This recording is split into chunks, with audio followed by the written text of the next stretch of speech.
within the distance of a 15-minute walk or bike ride, people should be able to live the essence of what constitutes the urban experience.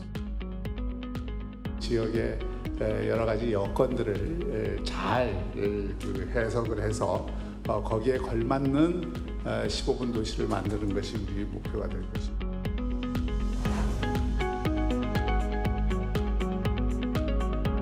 경기도 인구는 1,300만을 넘었어요. 그래서 수도권으로 집중이 되는데 경기도 인천이 팽창하고 있습니다. 그러니까 도넛 형태로 수도권이 팽창하고 있어요. 한국에서는 어떻게 적용을 될 수 있는지 컴팩트 시티나 도심융합 특구나 이런 식으로 도시 공간에 적용할 수 있는 구체적인 연구들이 진행이 되고 있습니다.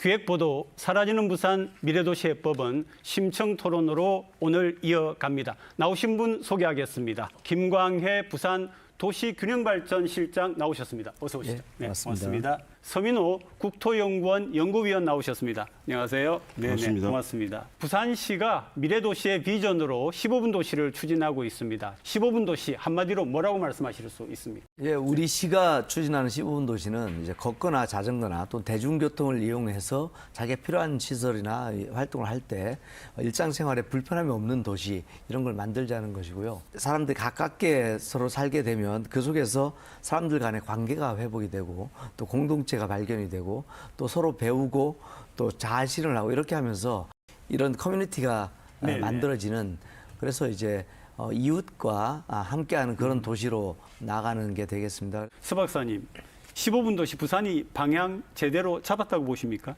네, 제 개인적으로는 네. 부산이 굉장히 오랫동안 탄탄하게 준비했었고 그 과정에서 이제 15분 도시의 이제 창시자라고 말씀드릴 수 있는 그 소르본의 모레노 교수님도 모셔서 원래 이제 기획 의도를 훼손하지 않는 선에서 많은 어떤 시민 의견 수렴도 하고 진행했던 걸로 알고 있습니다.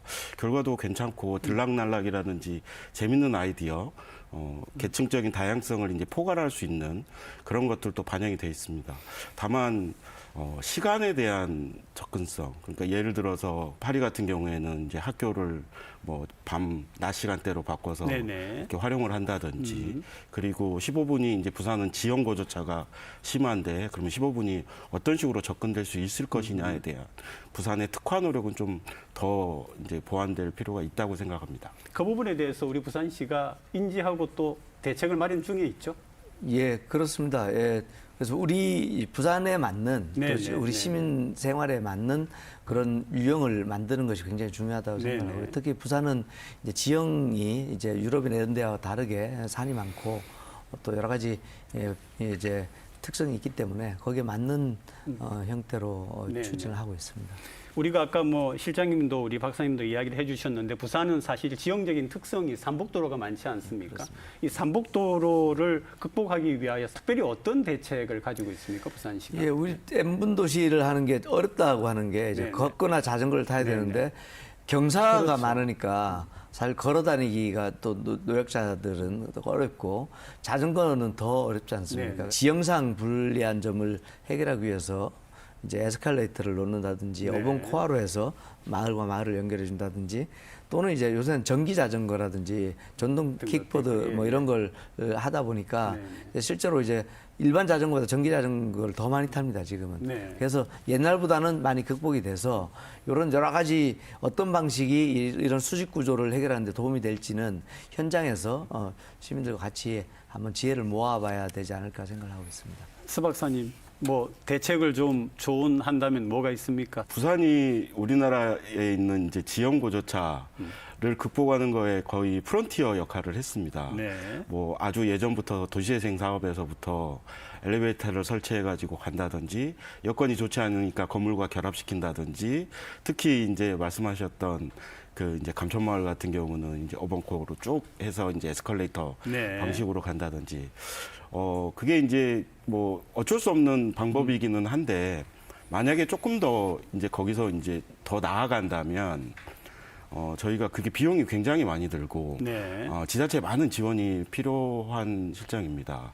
그래서 약간씩은 그분들이 조금 더 고저차가 심하지는 않는 환경에서 거주할 수 있는 거주 유도를 일부 바꿔주는 방식으로 거주지를 변경시켜주는. 예, 약간 네네. 더 네. 좋은 환경에 비슷한 이제 네. 어포더블한 비슷한 비용으로 거주할 네. 수 있게 해주고 생활 인프라 접근성을 좋게 해준다면 그런 고저차에 있는 것들은 좀 다른 식으로 활용하거나 할 수도 있을 것 같습니다. 지금 부산이 맞이한 가장 심중한 문제가 결국은 인구 소멸이고 그렇습니다. 예. 또 이제 부산 시민들 대부분이 동부산과 서부산의 격차를 이야기하는데 15분 도시가 그 문제 해결에도 도움이 됩니까? 그렇습니다. 지금 부산의 가장 인구 소멸 과거 10년을 보면 많았던 곳이 이제 영도구, 중구, 동구, 서구 그렇고요. 그 다음에 서부산 지역에서는 강동 지역, 북구, 네, 네. 사상 4하구 네, 네. 이게 가장 심했는데 거기에 사람들이 많이 살았던 이유가 있습니다. 도심과 가깝고 일자리가 있었기 때문에 거기에 살았는데 주거 여건이 이제 안 좋다 보니까 많이 네, 떠났던 거거든요. 그래서 여기를 시민들이 거기서 생활하기 더 편리하게 만들어 준다면 또 더 매력적인 공간을 만들면 우리 지역 내에서 활용되는 공간이 더 많을수록 더 많은 인구를 수용할 수 있는 것이니까 네, 네. 균형 발전에도 충분히 도움이 된다라고 생각합니다. 지난해 부산에서 태어난 아기는 14,100명입니다.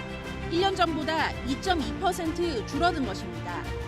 반면 사망자 수는 무려 17.8%나 급증해 자연 인구 감소 규모가 역대 최대를 기록했습니다. 애들이 없으니까 1년에 입학 통지서 나오는 게 굉장히 힘들어요. 몇 년 전에 있고 지금은 없어요. 네.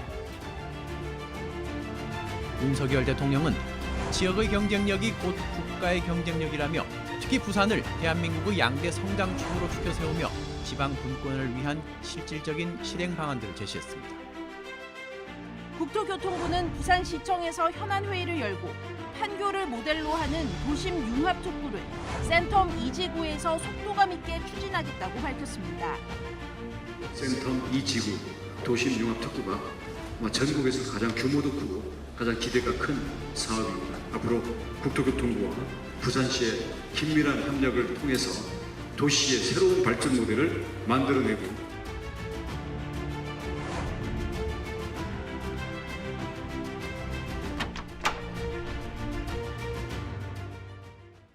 특히 이제 청년 인구의 유출이 굉장히 심각하고 수도권으로 지금 몰리고 있지 않습니까? 네.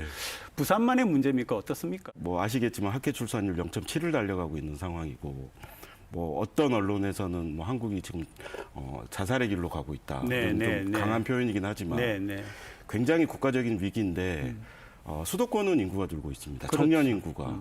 그래서 작년 보면 수도권에 그러니까 39세까지의 인구는 6만 4천 명이 늘었습니다. 네. 오히려 수도권은. 네. 그런데 40대 이상 인구는 3만 4천 명이 빠졌습니다. 부산으로 저희가 좀 들어가 보면 2015년에 이제 부산의 그 청년 인구 18세부터 34세까지가 79만이었거든요. 네, 79만. 예, 근데 2040년에 이게 반토막이 날 예정입니다. 41만까지 급감할 예정입니다. 네. 다른 지역도 마찬가지지만 특히 부산이 굉장히 심각한 상황을 네네. 현재 겪고 있는 것은 사실입니다. 이 심각성 그리고 이탈을 막기 위한 대책 실장님 뭐가 있습니까? 저희 시에서 청년인구 유출 방지 방안으로 10대 과제를 해가지고 네. 2,700억을 투자해서 청년들과 같이 함께 할 수 있는 프로그램을 지금 만들고 있습니다. 그래서 이런 성과들이 중장기적으로는 나타나지 않을까. 그래서 오히려 청년들이 네. 부산이 좀 멋지다. 또 다른 말씀을 드리면 왜 부산에 왔느냐 그러니까 오는 인구가 많거든요. 네, 이제 네. 24세까지는. 부산이 멋있다는 거예요. 멋있죠, 부산이. 네, 네. 부산에서 살고 싶다. 이런 생각을 실제로 많이 합니다.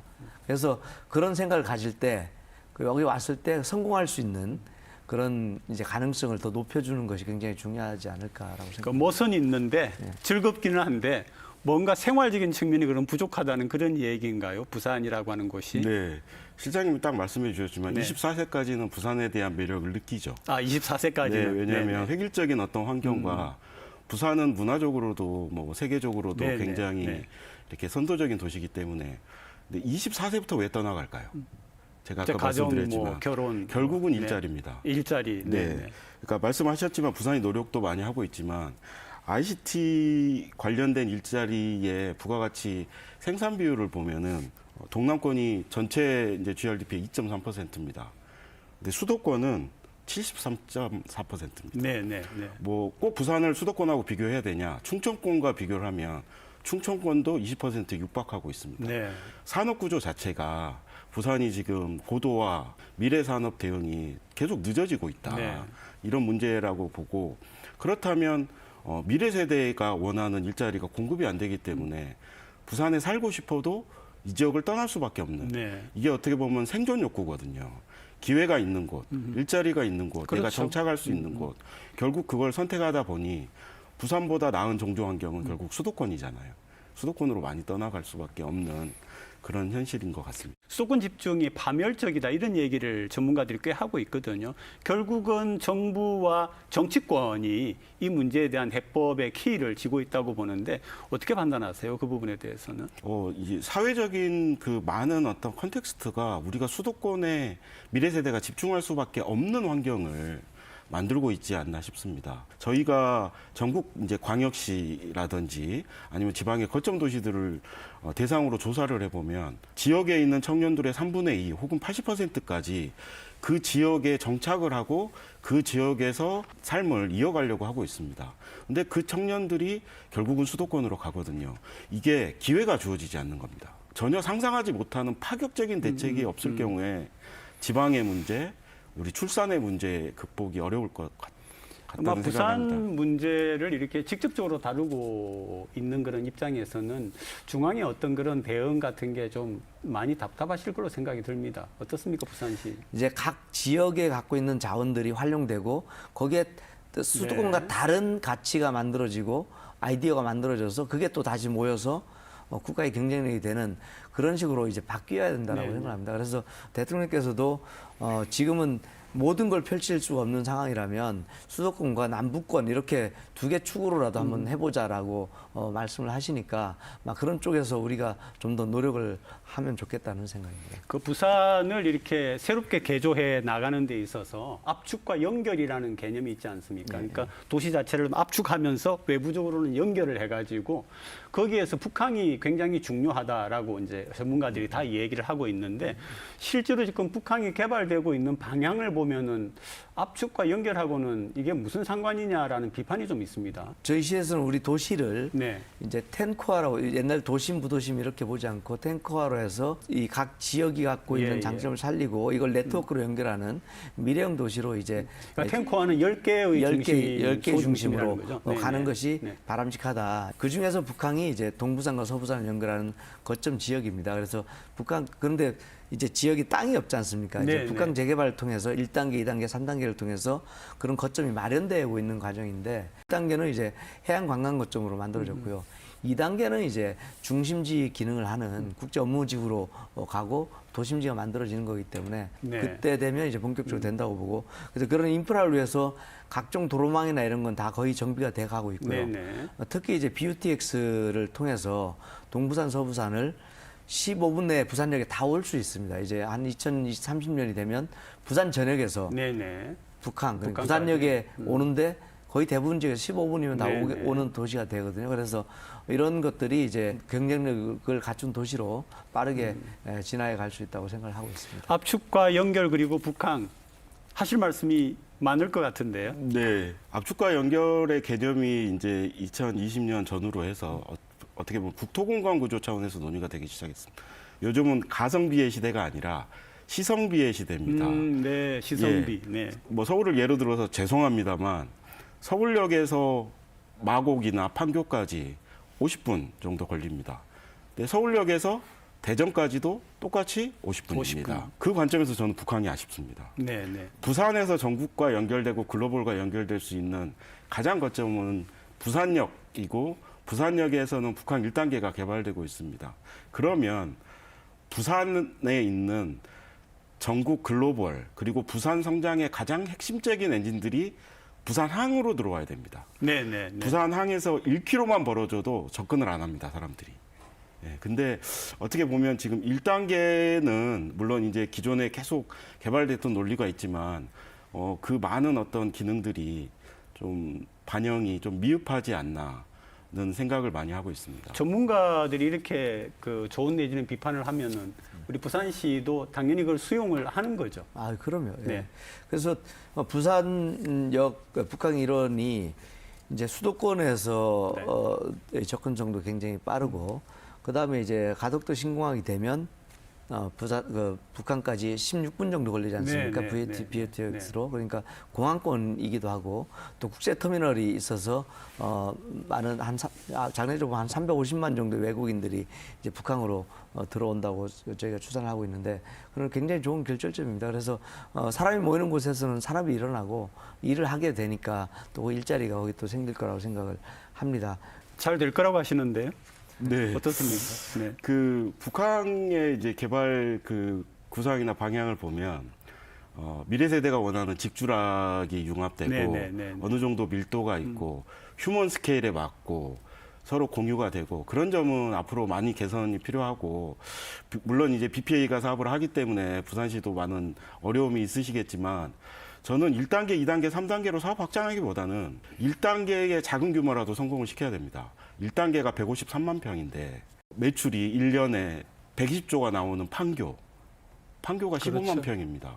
부산 전역에 있는 개발을 확장하기보다는 필요한 개발을 이쪽으로 집적시키는 노력이 필요합니다. 그래서 선택과 집중의 관점에서 부산, 부울경, 그리고 전국과의 역할 분담 그것들을 심각하게 고민하고 거기서 북한의 기능과 포지셔닝과 어떤 사업 구조, 어떤 사업 단계로 가야 될지를 지금 면밀하게 점검해야 될 때라고 생각합니다. 그리고 이제 그 서울 수도권을 제외한 광역 거점 도시에다가 도시 융합 특구를 만든다 이런 얘기가 있더라고요. 무슨 얘기입니까? 대전, 대구, 부산, 울산, 광주 그렇게 5개 광역시 수도권을 제외하니까요. 5개 광역시의 거점에 만들고 있고 말 그대로 미래 성장 엔진, 미래 세대가 가장 부가가치가 높은 효과를 발휘할 수 있는 거점을 도심에 두고 그걸 하기 위해서 일자리와 산업과 주거와 문화 같은 것들 결합되는 융합. 초광역권의 거점이 되려면 모든 지원을 집적시켜야 되지 않습니까? 파격적인 지원을 해야 되거든요. 그래서 특구입니다. 네. 도심융합 특구는 그래서 초광역권의 거점이다. 그렇게 말씀드릴 수가 있겠습니다. 도시 융합 특구 부산에서는 센텀 쪽이라는 얘기가 있습니다. 예, 그렇습니다. 예. 그런 4차 산업혁명의 거점이 되고 부울경 전체의 생산성을 높이는 R&D가 이루어지는 공간으로 만들자라는 취지로 이제 센텀을 했고요. 센텀은 장점은 외곽순환고속도로 등을 통해서 센텀 산단 진입도로가 만들어지면 경남하고 바로 연결이 되고요. 그다음 반송터널을 지금 하려고 하는데 그걸 통해서 부울고속도로로 연결을 하면 울산 포항까지 또 1시간 생활권으로 다 연결이 됩니다. 그래서 이런 인프라를 통해서 이제 센텀 산단을 중심으로 해서 이제 혁신을 일으키려고 하고 이 혁신의 효과가 부울경 전체의 생산성을 높이는데 기여를 하도록 하려고 하고 있습니다. 제가 여기서 부산 도심융합 특구의 방향에 대해서 뭐 조금 얘기하기는 그럴 거고요. 대신 우회적으로 다른 사례를 한번 말씀드리겠습니다. 저희가 조사를 해보면 대전역으로는 내려온답니다. 대전으로는 내려가지 않는데 대전역으로는 오고 싶어 하고 대전 밑은 안 되고 대전까지는 아닙니다. 대전시에 다른 지역으로 이주할 의향은 없지만 대전역이라면 이주할 의향이 있다. 이게 아까 말씀드린 그 시공간 압축에 의한 효과고 중요한 것은 수요가 있는 곳으로 그런 사업들이 이동한다는 겁니다. 이 수요, 기업 수요는 결국은 미래 세대, 창의 인재들이 원하는 곳으로 이동합니다. 대전은 그 지역을 다 검토해 보고 뭐 개발의 편의성 뭐 그런 것도 다 봤겠지만 대전역을 선택한 겁니다. 대전역은 도심이기 때문에 굉장히 난이도가 높습니다. 기존의 시설들도 있고 이런 측면에서 봤을 때 우리가 부산이 갖고 있는 도심융합 특구의 입지성, 성장성, 기능 그런 것도 한번 봐야 될 거고 제 생각에는 실질적으로 북항에도 일부 그 기능을 넣어서 부산역의 네트워크를 활용하는 것이 저는 매우 중요하지 않을까 그렇게 생각을 합니다. 부산역이 수도권과 연결이나 이런 건 굉장히 좋은데 또 막상 일을 하려고 하면 다 해운대로 또 네. 가려고 하거든. 정주 여건이 또 해운대가 좋다 보니까 그래서 이제 우리 부산역 플랫폼은 전체를 이제 이런 스타트업이나 혁신을 전파하는 기능으로 바꿨지 않습니까?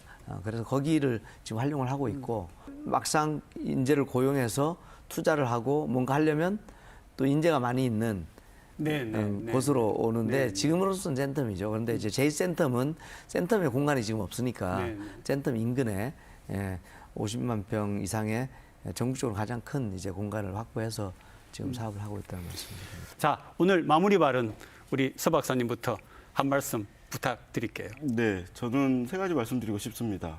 발상의 전환을 해야 됩니다. 부산이 뭐 서울이나 다른 도시에 비해서 모든 것을 다 넘버원을 하겠다. 이제는 그건 아닌 것 같고요. 네. 부산만이 갖고 있는 자산을 중심으로 올리원을 하겠다. 다른 어떤 지역에서도 복제되지 않는 그런 것들을 가져가겠다. 그러면 결국은 부산항, 문화, 많은 역사적인 상황, 그리고 글로벌 네트워크. 그래서 거기서 뭔가 특화를 시켜야 되고 그 과정에서 우리가 미래 세대들이 원하는 ICT라든지 부가가치를 높이는 일자리가 만들어지는 네. 그러면서도 세계 수위 도시는 아니지만 가장 살고 싶어하는 도시, 뭐 멜버른, 후쿠오카, 싱가포르 그런 도시들이 되면 포지셔닝을 확실히 해야 될 것 같고요. 아시겠지만 인구 감소 그리고 이제 국가적으로 어떤 이제 저성장, 축소 사회 수요가 없습니다. 선택과 집중을 확실히 하셔서 많이 있는 사업들 중에 중장기적으로 천천히 갈 건 천천히 가고 우선순위를 둬서 빠르게 효과를 발휘할 곳들을 선택해서 그런 것들을 중심으로 뭔가 이렇게 정책 효과를 시민들이 누릴 수 있게 하는 노력이 필요하지 않을까 싶습니다. 가덕도 신공항 또 이제 북항 재개발 또 이제 BUTX 등 이제 교통혁명 이런 걸 통해서 부산이 굉장히 빠르게 변화를 하고 있습니다. 부산이 갖고 있는 장점이 분명히 있기 때문에 이런 장점을 가지고 좋은 인재들이 오게 하고 인재들을 또 위해서 또 돈이 모여들게 하고 결국 이런 좋은 도시를 만드는 것은 결국 시민 여러분들이 같이 하는 것이니까 우리 지역에서 대학, 기업 또 시민 여러분들 같이 노력해서 이제 부산이 정말 좋은 행복 도시가 될 수 있다라는 신념으로 같이 노력을 하면 좋겠습니다. 네, 오늘 두 분 정말 고맙습니다. 예, 고맙습니다. 감사합니다. 네, 고맙습니다. 네.